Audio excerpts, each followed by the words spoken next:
Allô Édouard? Oui, c'est Robinson. Ah ben, je suis en train d'essayer de travailler sur un nouveau concept, enfin un nouveau roman. Là, je suis avec un illustrateur de bande dessinée qui dessine habituellement des bandes dessinées érotiques.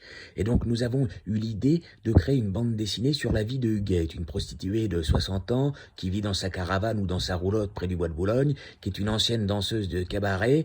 Et puis, elle raconte sa vie. Tu vas voir, on va parler, ça va être le journal intime d'Huguette. Ah ben, ça va être quelque chose d'un petit peu vulgaire, hein. Mais il faut savoir qu'on vit une époque où plus on est vulgaire, plus on est grossier, malheureusement, plus on fait des millions de vues, hein.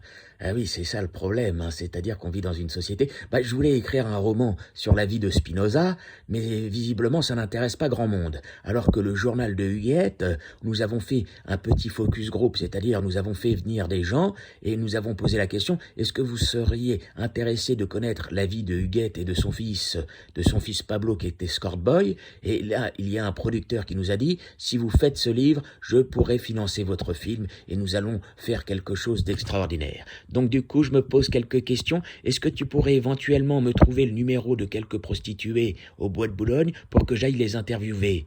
Pour essayer de faire un roman qui soit un petit peu réaliste, hein.